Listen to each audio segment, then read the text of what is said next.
Hello and welcome to the deVere live webinar series. My name is Trayford and this is our 18th live webinar. And I'm delighted today to be welcoming Frank Cartwright from API Global on the topic Capitalising on the UK property market in 2020. Now, before I hand over to Frank, let me just run through the format for today and how it's going to work. So first of all, we're going to do a poll. And we want to know your opinion. We want to know what your opinion is on investing into property. I'll then be handing over to Frank and he'll be doing his presentation. And during that presentation, I'm sure and I hope that you'll have lots of questions for him. And what you'll need to do is just at the bottom of your screen, you should see a chat box, okay? And in that chat box, you need to select all panelists and attendees and then put your question into the chat box. And then after Frank's presentation, I'll put those questions to him. We'll have about 10 minutes of Q&A at the end. So that'll be an excellent opportunity to put your questions to Frank live in this webinar. And then at the very end, we'll give you the opportunity to reach out and get more information specific to your situation. Okay, so with that, what I will do is launch this poll. So, what would be your primary reason for investing in property this year? Okay, is it for the rental income? Is it for capital growth? Is it because it's a safe investment, because of tax advantages, or is it something else? Rental income, capital growth, safe investment, tax advantages, or other. Okay, so I'll leave that there for you to vote, and then we'll release the results after Frank's presentation. So Frank, if you want to turn on your camera and turn on your mic. Frank Cartwright is the International Director for API Global, and API Global are the ones that really do all the research, all the background work, and are just there to make sure that we're choosing the right properties for our clients. And he will talk you through all that whole process that they go through as well. Over to you, Frank. Your camera is still off at the moment, though. Yeah, thanks. Well, you're just going to have to let me turn my video on, apparently. You cannot start your video because the host has stopped it. But as soon as you let me in, I'll turn the video on. Okay. If you want to get started, I'll try and get you work that out for you. Sure. Well, thank you for that introduction, Will. Obviously, there is a lot going on at the moment in the property market in the UK. Some record numbers out at the moment with the stamp duty announcements. Rishi Sunak single-handedly taking it upon himself to kickstart the housing economy. And it's within right. So if we look at the UK market, thanks a lot, Will. Hopefully the back glare is not too prominent from where I am here. But if we look at the UK market holistically, 80% of the market are owner-occupiers. So if we look at what stamp duty is and what the effects are going to be. So what is stamp duty? So for context, stamp duty was brought in by the chap here on the right-hand side, who's George Osborne, who was the Chancellor of the Exchequer under David Cameron's Conservative government some years ago. Now, he brought stamp duty in for a number of reasons. You'll see on the later slide the incremental values, but for a property perspective, he did it for a couple of reasons. Number one was to cool off the prime central London market. So if you look at the average value of a prime central property in London, 2.5 million up to 10 million pounds. Now, foreign investors were absolutely taking advantage of this as a domicile for the London market. And so he introduced a stamp duty all across the UK, incremental values from 125,000 up until 1.25 million and above. And he did this really to suppress what was a ferocious buy-to-let appetite. If you look at 30% of the UK's GDV in its real estate and the amount of capital that it's appreciated since the 50s, a lot of people have made a lot of money buying UK property as buy-to-let investors. So he introduced a stamp duty on the following levies. So from £125,000 purchase, you're paying 3%, 125 to 50 is 5%. And you can see there, over £1.5 million, you are spending 15% stamp duty. And that's obviously incremental. So on a £250,000 property, which is an average value for some of the properties that we have on offer in the regional cities, this comes out as a blended 4%. So it's a £10,000 stamp duty liability that you pay to the UK government. And this was seen as a way of trying to offset some of the buy-to-let needs of the investors overseas, but specifically for the prime central London market. But what it did do is move people to the regional cities where paying 4% stamp duty was palatable on a £250,000 property. Alongside urbanisation, key economic factors leading to regentrification of the cities and up in those regional cities, we have seen a massive capital growth, and those areas became even more popular. So to really understand, on top of the holiday period, which we'll come into in a second, not only did George Osborne bring in the 3%, so an average here of 4% on a £250,000 property, this did very little to curtail the buy-to-let market, and specifically not only for foreign investors, but UK domiciled residents buying a second-time property and letting it out. So Rishi Sunak in March of this year actually announced a 2% surcharge on every levy that was existing. So a 3% was now 5%, a 5% was a 7%. You can see the pattern. And this was seen as a way of trying to, again, offset the buy-to-let market to increase the domestic buying, to give people a chance to buy property in the UK and hopefully see if they could offset buy-to-let investors. So that £250,000, the surcharge was now 6%, which is a £15,000 tax liability. So a £5,000 increase for properties that complete after April 2021. So this becomes significant the higher the value of the property that you get, but you still do see savings at that lower price point. Now here's the stamp duty holiday, which was introduced last month. And really it's very significant. I mean, it gives us a 6-month window of huge savings potentially. But if we come into how it works, effectively, if you are a UK domiciled individual or you're buying your first property, you pay 0 stamp duty up to £500,000 investment. Now, as a buy-to-let landlord buying a property in the UK, you now pay 3% capped up to £500,000. So the average value of a £250,000 property was 4%. If you're buying after April next year, it is then 6%.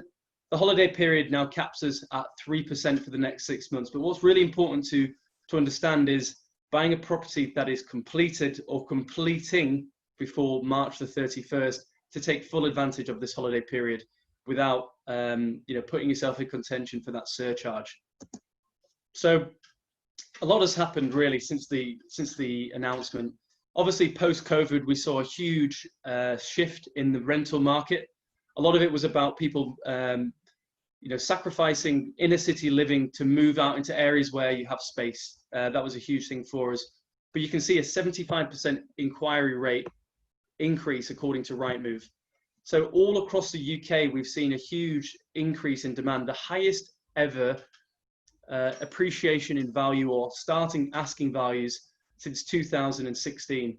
There is a mini boom being facilitated by this stamp duty, and this is exactly what the Chancellor wanted when he started this. So if we do look at the owner-occupier market in the UK, which is significant compared to other European countries, for the UK market, owning your own property, or if you are a UK domiciled person, owning your property is the single largest investment that you'll ever make, and probably the single most important investment that you'll ever make. And that becomes incredibly apparent in COVID. So anybody in the market at the moment looking to purchase in the UK will be a 0% stamp duty liability, which suddenly makes different properties affordable that they couldn't look at to start with.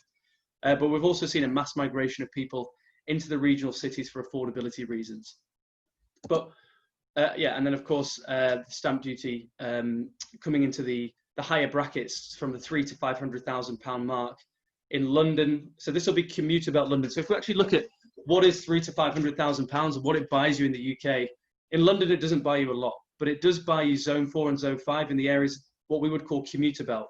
So anywhere commuter belt, London has seen a mass increase in inquiries. You're looking at city centre Birmingham, 2 bedrooms, 3 bedrooms of that value, and city centre Manchester alongside that. So let's have a look at a practical example at these price points. So if we're looking at that upper echelon of pricing, so one investor is purchasing a property at £500,000, and this completes in January of next year. The second investor is buying the same apartment or the same house or the same dwelling, but that completes in May. So a 5-month discrepancy on completions, but the difference in savings is huge. Investor 1 completes on their property in January. They have the reduction from the 6% stamp duty surcharge on that £500,000 bracket because of the holiday period, and they save themselves £15,000, which is not a small amount of money particularly.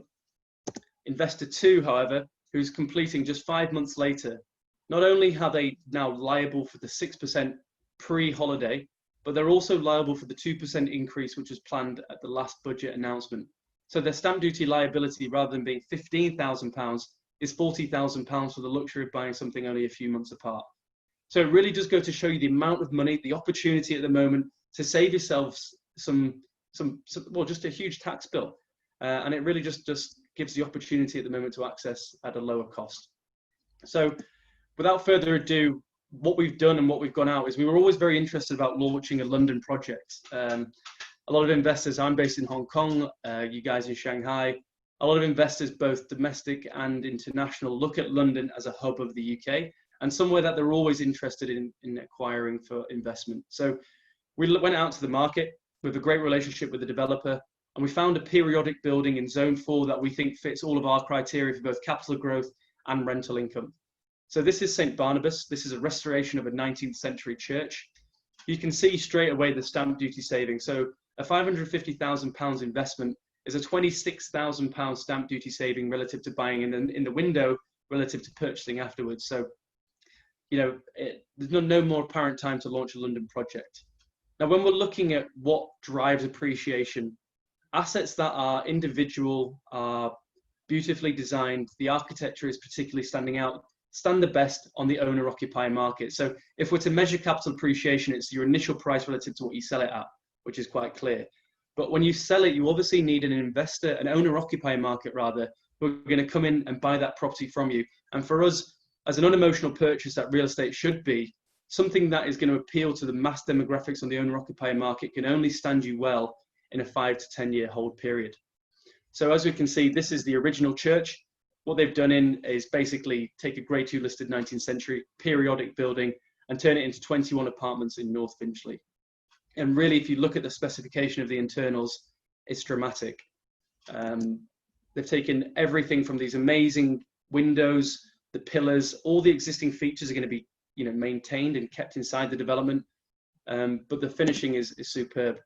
So if you're looking at Finchley as an area, Zone 4, commuter belt, that £500,000 tax saving threshold is the ultimate threshold. Now, this is going to be one of those properties where you think it's a yes or a no for purely affordability reasons. But if you've always wanted to invest in London, you've wanted to take advantage of the stamp duty, and you want to find yourself a boutique development that's not just an investor grade product, then this is something that we would highly recommend.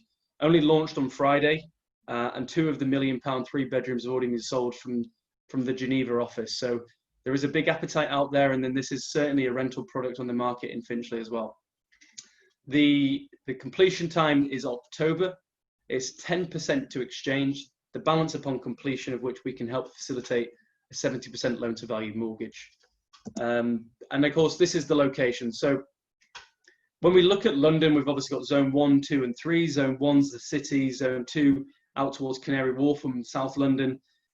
Zone 3, we look up towards Hampstead.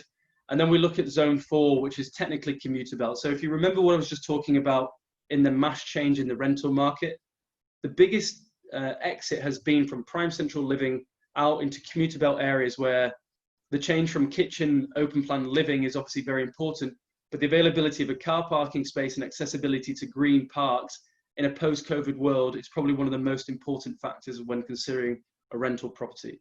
We like North London, very low crime rates, very green areas, great schooling, and actually commutable into the City of London in 30 minutes.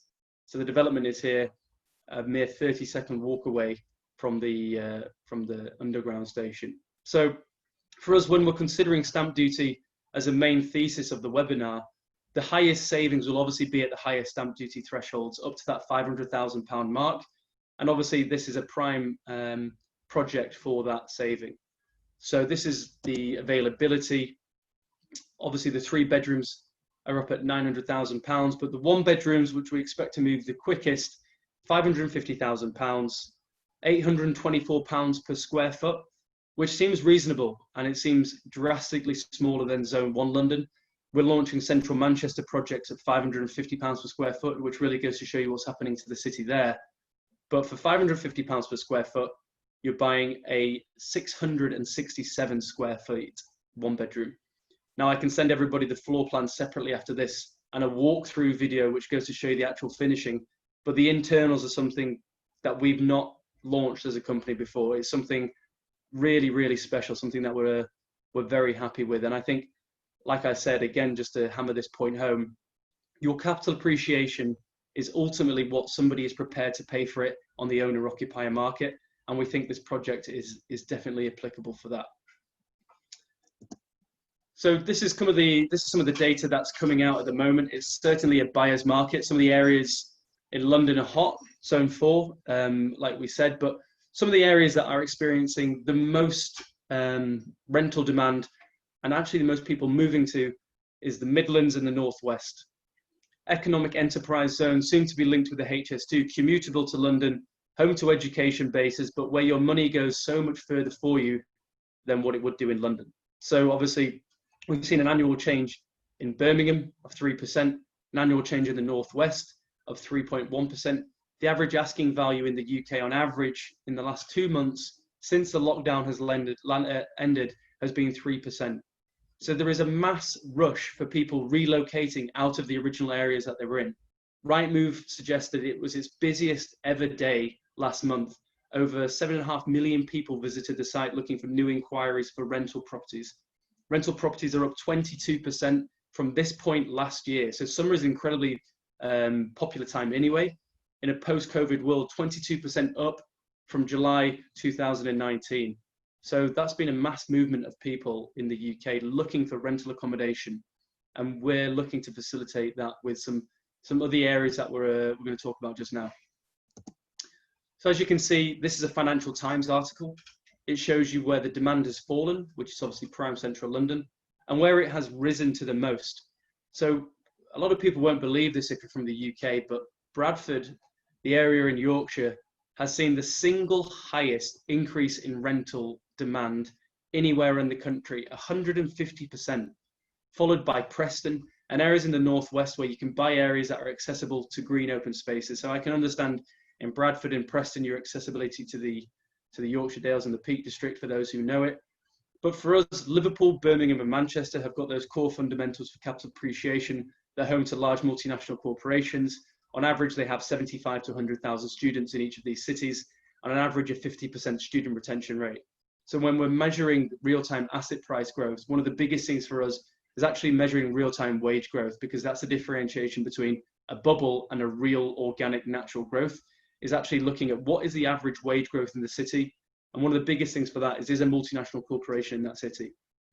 During COVID, obviously, some of the biggest companies to grow were online companies, or companies that were on an online marketplace. Financial companies obviously grew, they kind of grow no matter what. So when we look at Birmingham, which is home to HSBC, Deutsche Bank, Royal Bank of Scotland, BT, Virgin, obviously large employee bases that can attract a lot of intellectual graduates, but also retain people. And then Manchester to second that with Microsoft, Amazon, Facebook, these FTSE 100 companies which grew exponentially through the COVID era. So one of the areas that we expect to be the most resilient in a post-COVID world, and one of the economies that we expect to be the most resilient.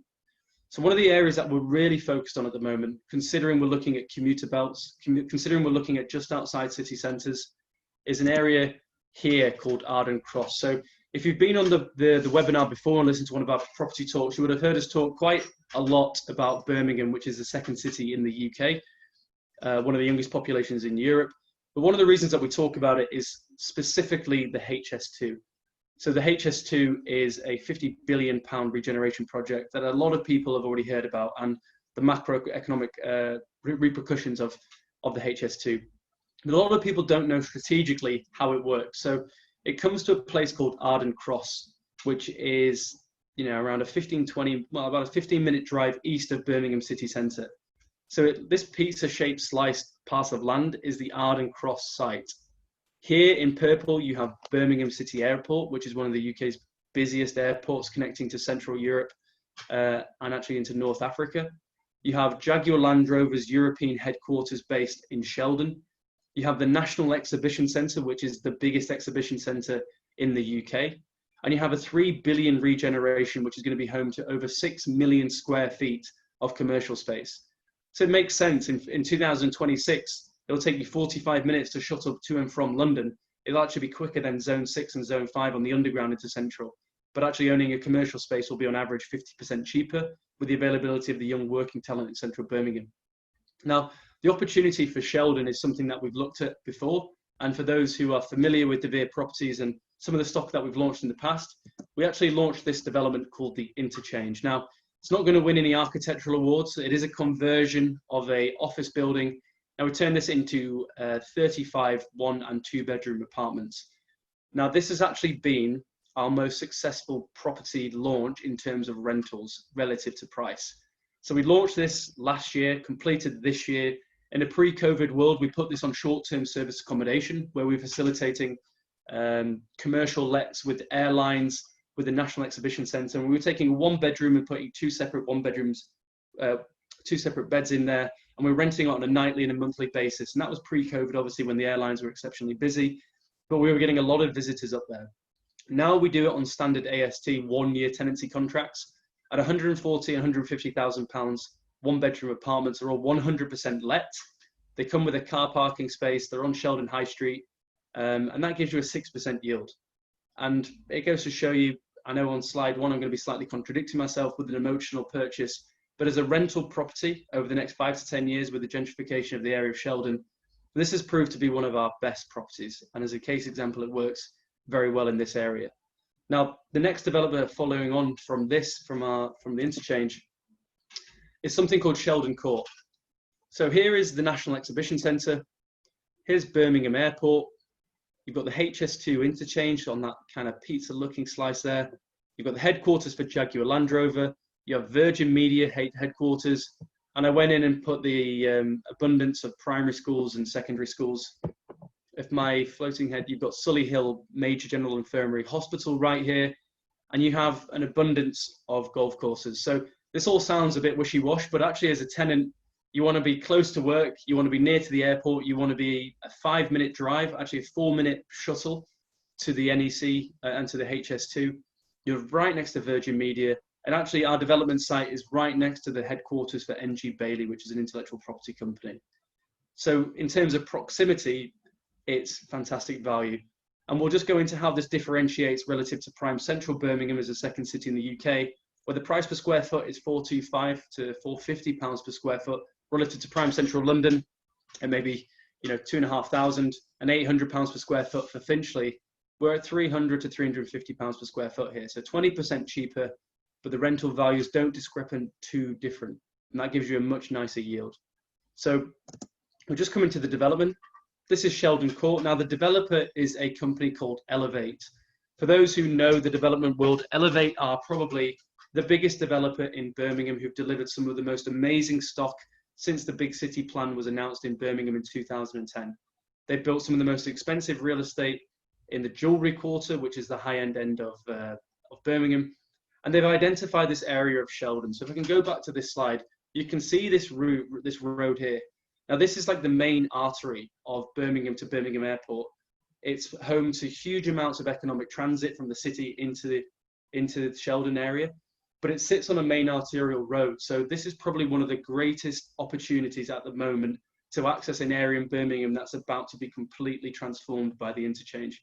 We always talk about city centre Birmingham being the main recipient of it, but this area in Sheldon where Arden Cross is really what we feel is going to be the true opportunity. So it's a conversion again, but Elevate will be doing the finishing. So absolutely no disrespect to how well we fitted out the Interchange. This is a far greater quality products, which we believe will be renting out at £750 to £800 for one bedrooms and £850 to £925 for two bedrooms, based on £150,000 investment with a car parking, which I'll come into in just a moment. This is a 20% deposit, which completes in January. So again, you will be saving the stamp duty on £130,000. You'll be saving £2,750, which is not a significant amount, but if you coupled it with the stamp duty surcharge in April of next year, that's another 2% on top. So it is actually a reasonable amount of savings. We think the car parking, the accessibility to open spaces make it, a very attractive rental property based on the demographics and the needs of the current tenants. And again, it's just a blueprint of the Interchange, but a much higher specification.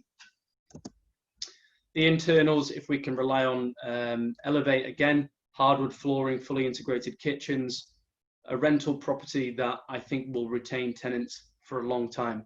And if we have our track record to go alongside it, we do actually hardly negotiate on guaranteeing commercial lets as well. So we'll be working hard on trying to bring in people from Virgin, from Jaguar, from all the different entities in the area.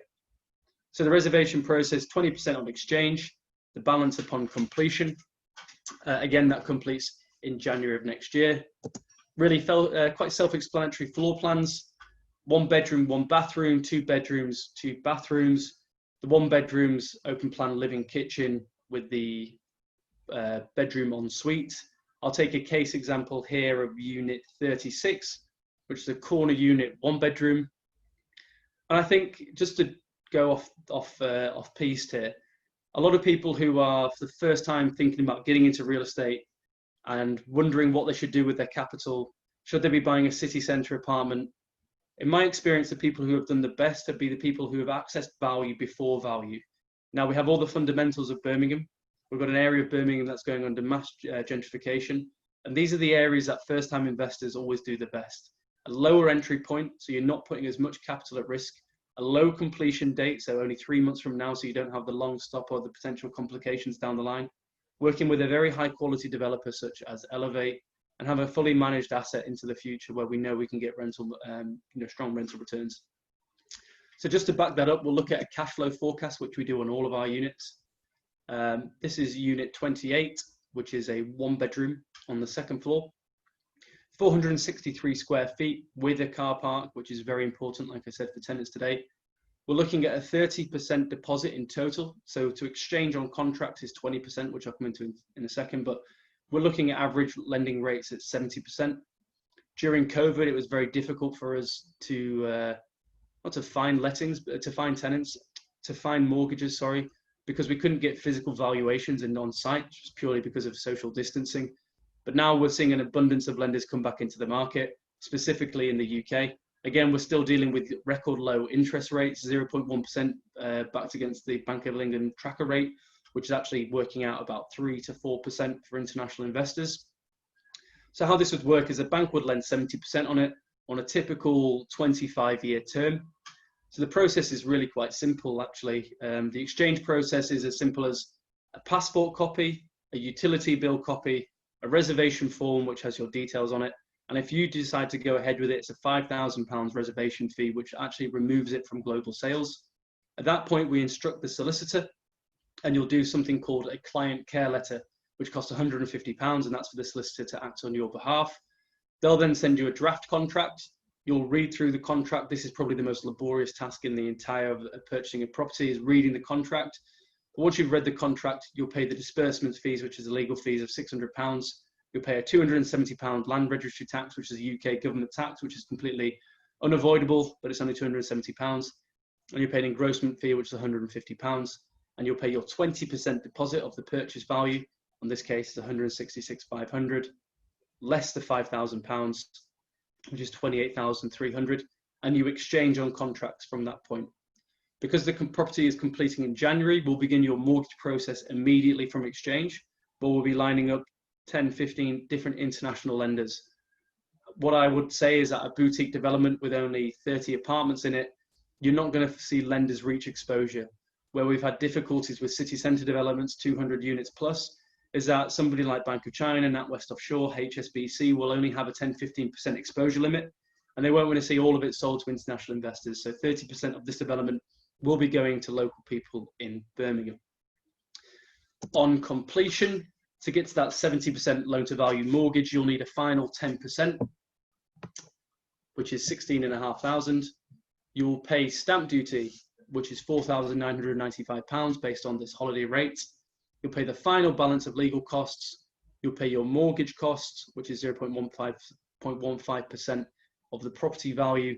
Pay the valuation fee and the handover fee, which is in total £59,093. And the bank will be lending you £116,550 for 25 years at a 3.5% mortgage rate. Now, where it comes significant is on the monthly cash flow statement. So on this value property, we know that it will rent at $750 per month based on everything, the interchange, which is a far lower specification. This gives you a 5.4% return on investment. Now, when we're calculating ROI, we're calculating income of the gross rental income on the GDV of the property. So that means the gross domestic value. So that's actually the £164,000 investment. So you're making 5.4% on that money every year through rental, and your tenant's paying you that. In actual fact, what we're actually doing is making £750 on our 30% deposit. So rather than it being a 5.4% return on investment, we're making £750 every month on a £59,000 investment rather than £164,000, which is an annualized ROI of more like 15%. So when you're calculating ROI specifically on rental yield, you want to be into consideration of your deposit rather than the GDV. And that's why your ROI is so much more, it was just greater when you're using a buy-to-let mortgage, specifically if it leaves you in a cash flow positive position, which we'll come into in just a moment. So when you're buying a property, you have three costs. You're buying this property on a 250-year lease, which means that you're borrowing the property for 5 generations. Most investors are looking to hold this for 10, 15, 20, 25 years. In an ideal scenario, you can be quite aggressive with your capital and interest repayments after 4 or 5 years, and you're actually drawing down on the capital that you borrowed. So in an ideal 15-year scenario, our rents are going up, our price of the apartment is going up, we're drawing down the capital, and in 15 years' time, we have an asset that's completely paid outright, we own in cash, and we're getting a rental income every month. So if we say the property is worth 165,000 now, in 10 years' time, let's say it's worth 220, we've seen £60,000 capital appreciation, £70,000 appreciation. We've paid off our mortgage, so we own that property completely outright, and we've inflated our rentals from £750 to £1,000 a month. In that scenario, we've got £1,000 a month coming in every month with an asset outright.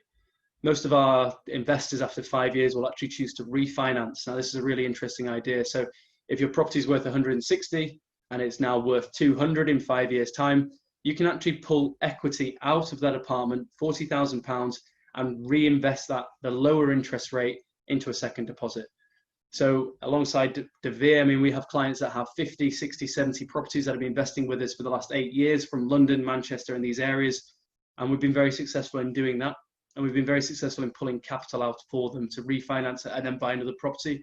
And that's how people build portfolios, by using leverage in a cash flow positive position. Because if you have 10 properties yielding £300 surplus income, then that's obviously a decent amount of money on the side every month.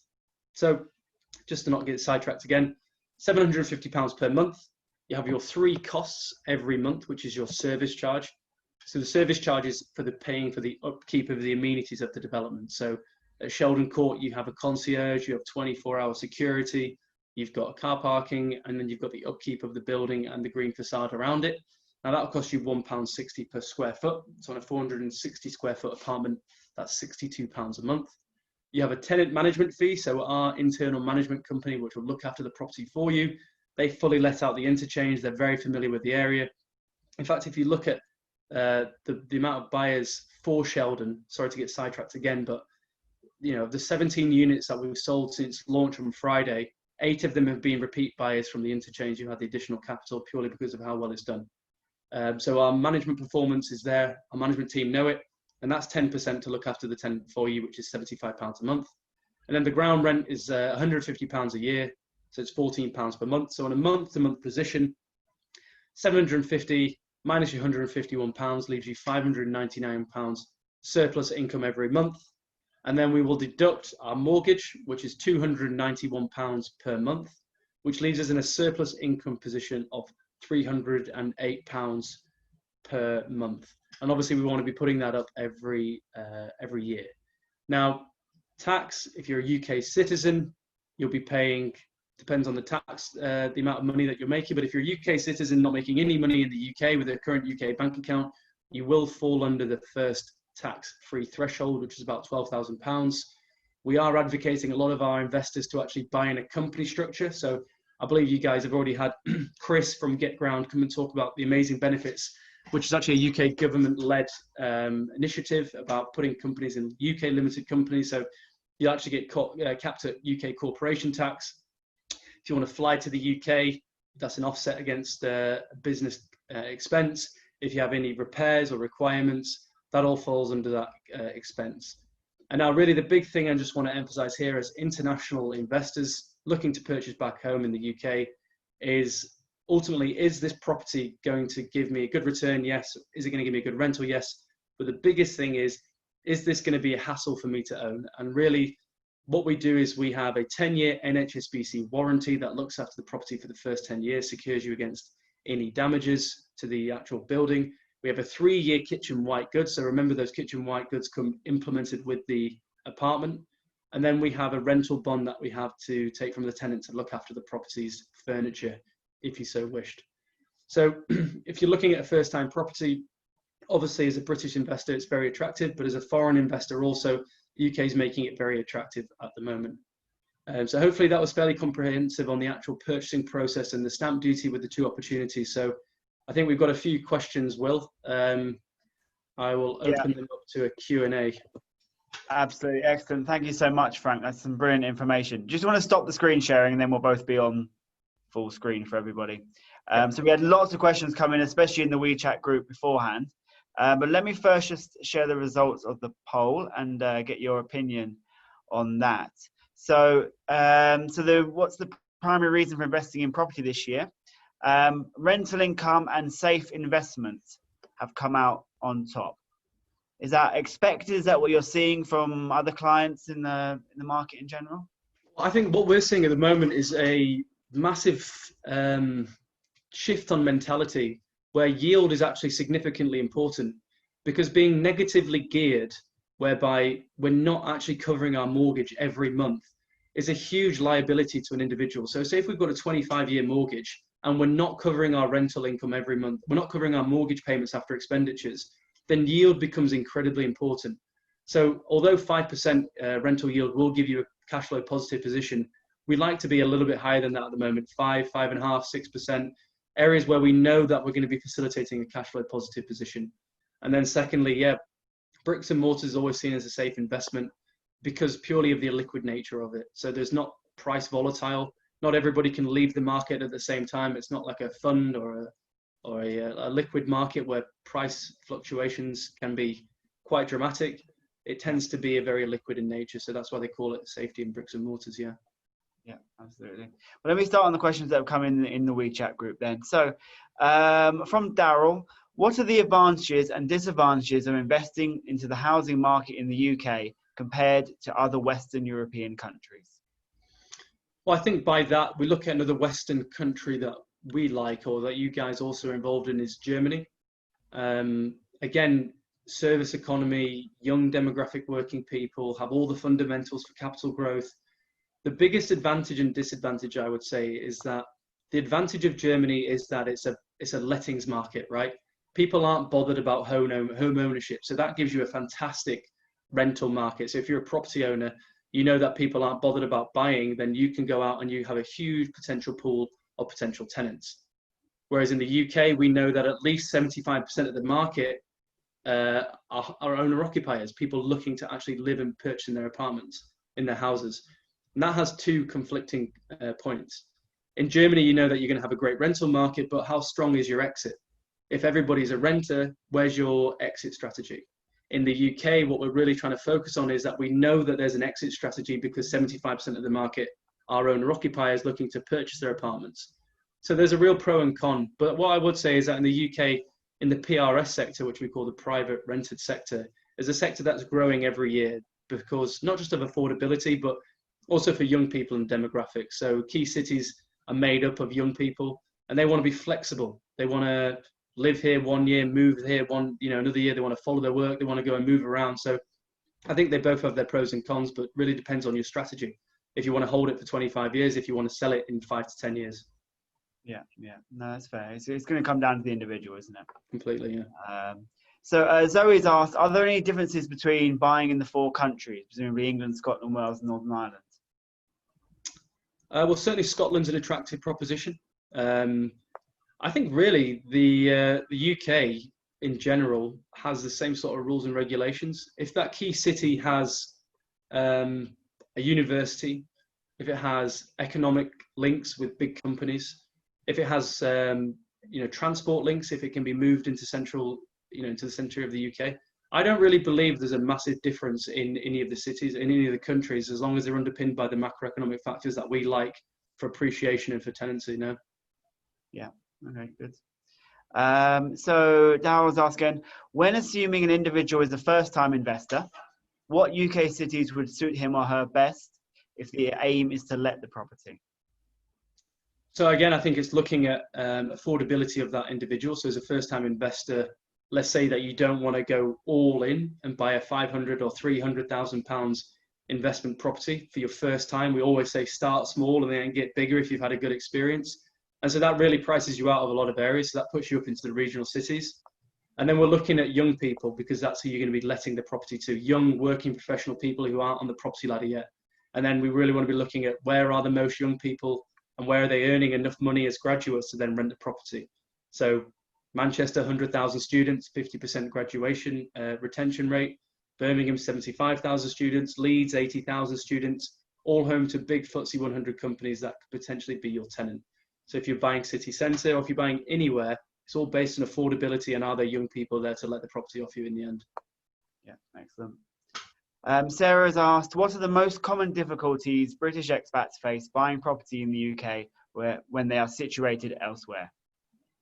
I would say project managing. A lot of people want to buy second-hand properties, or they want to buy below market value properties, which I think if you're based in the UK is a great idea. If you want to find a property that's needs a new kitchen, needs plastering, needs everything else, and that's going to be your capital uplift, then go for it if you can project manage it. Or if you're going to buy a second-hand heritage building. But what we would say is that project managing is just a complete nightmare. What you really need is, I think you look at time as the biggest commodity, right? And how much time do you want to be spending looking after a tenant or project managing a building? So the biggest difficulty is certainly managing that property from overseas. And where we try and offset all of that is with a new build property, you get a 10-year build warranty, you get all the insurances, you get all the qualities that you know for at least 5 to 10 years, you're not going to have any difficulties with the actual quality of the building. And I think that is the ultimate kind of time saver and effort saving thing you can do, is look at a new build relative to an older building and think, is this going to cost me a lot of time and effort to look after this building going forward? Yeah, excellent. So Vinny's asked, and I must admit I get very similar emails to Vinny, I think. Is there truly such a great demand for student off-campus housing? He's been reading about these quite a few years, and very similar question to these buy-to-let hotel rooms. Have you got any opinions on those? So is that as in, outside of university-owned accommodation, is there a student accommodation demand? Yeah, so it's purpose-built student accommodation, right? And also hotel rooms are seen because they're advertised as very high rental yields on these kind of properties. Well, what I would say is that student accommodation investments are now banned in Hong Kong because they can't be regulated, so they can't be mortgaged. Because ultimately, when you're buying a student property, you're buying a ensuite bathroom in a block of 5. You can't technically pay council tax, so there is no value and there is no secondary market. The exit market would have to be through an investor. The same with a hotel room. You'd have to flip that property to an investor. When you're looking at a buy-to-let property or a house or a home or a flat, you're selling that property to an owner or occupier rather than an investor. And really in 2014, 2015, the student accommodation market took off in the UK purely because city centre living became so attractive. The outskirts of Manchester, certainly I went to university in Liverpool, where we live was not a nice area to live as a student. There was high crime, it was very cheap. So obviously the city centre accommodation became very attractive, not only to internationals, but to everybody. But where the universities have come out and challenged this is that you have to remember, when I went to university, well, whenever it was, 2010, that, that was the first year that the fees went up to £9,000–10,000 a year. So the universities are multi-million-pound institutions that went out and built enough student accommodation to last them for the next 5 years. So private student accommodation is not going to get the footfall that a secondary private institution would do. And I really think that, if it's unregulated, if it's unmortgageable, then you don't know the true value, and then you're paying over the odds for it more than likely, and that's whether you get the assured rental. So if you've got a 5-year, 10% guarantee, you can probably work out that that was factored into the price. And the same with the hotel room, because ultimately you're paying £60,000 to £100,000 for a room which is an ensuite, then I think you're probably paying over the odds. Yeah, no, I agree with that. So John's asked, what is the currency risk post-Brexit? Well, I'm actually of the belief I'm going to go out there because I think that the pound is probably going to get lower over the next month or so. I think that the negotiations, although we're probably in a strong position right now, there's going to be a particular buying power for foreign investors over the next month. I think if you're looking to exchange in the next 2 months, now is a great time to do it.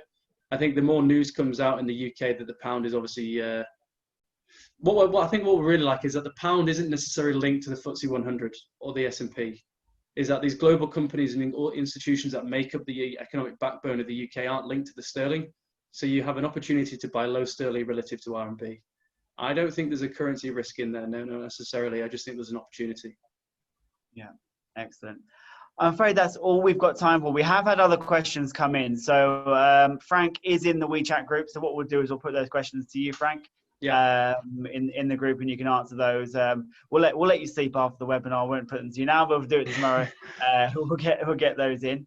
And excellent. So obviously lots of excellent information there for you guys. But obviously with a lot of the questions that have come in, a lot of the information that's been given, it's actually, well, we need to know the individual situation before giving specific advice, whether it's the amount that you'd be mortgaging, whether the type of property, the type of investor that you might be. Okay. So what we're going to do now is to give you the opportunity to reach out and say, okay, yes, I want more information. It might be on the projects that you've seen today.